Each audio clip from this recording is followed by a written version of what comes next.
Wala raw batas na nagbabawal sa red tagging, sabi mismo ng ombudsman. Pero dahil walang batas, hindi naman ibig sabihing legal na aksyon na ito, ano? Ano nga ba ang nilalabag ng red tagging? Panoorin sa Rights Watch. Na-dismiss na raw sa ombudsman ang isang kaso ng red tagging laban sa dating anti-communist task force spokesperson na si General Antonio Parlade Jr. Ang dahilan ng ahensya? Wala raw kasing batas na nagbabawal sa red tagging. Unang sinabi ni Ombudsman Samuel Martires sa Kongreso na dismiss na ang lahat ng kaso ng red tagging na isinampa kay Parlade at sa ibang opisyal ng National Task Force to End Local Communist Armed Conflict o NTF-ELCAC gaya ni Lorraine Badoy. Pero kinalaunan, nilinaw ni Martires na ongoing pa ang ibang kaso ng red tagging na isinampa sa Ombudsman. Pero totoo nga bang dahil wala namang batas laban sa red tagging, wala nang nilabag ang mga opisyal ng NTF-ELCAC? Actually, hindi naman red tagging ang kinaso sa kanila sa ombudsman. Ang kinaso sa kanila ay paglabag sa iba't ibang mga batas kaugnay nung conduct ng ating mga public officials. Of course, if you are a public official and you engage in red tagging, kailangan kang managot. Especially these are public officials. Kaya hindi ko maintindihan at hindi katanggap-tanggap ang reasoning ng ombudsman na kaya na-dismiss ang mga kaso ay dahil walang batas sa red tagging.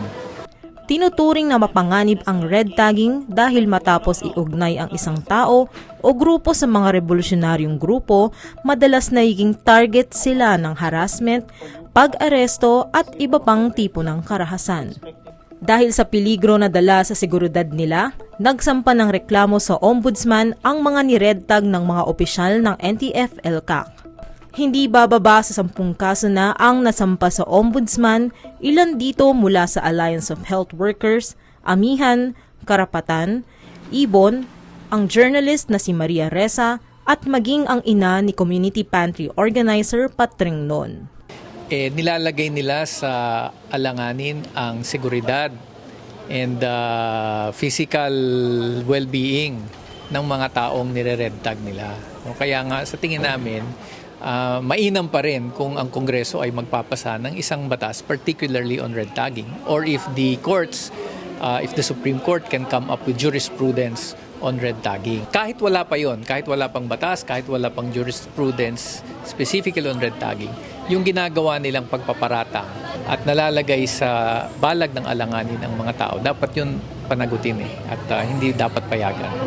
Dagdag ni Casino, makakatulong kung may batas na naglilinaw kung paano tinatangka ng red tagging na siraan ng mga taong nagtatanong, pumupuna at naghahangad ng pagbabago.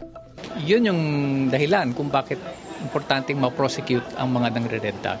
Para matigil na sila.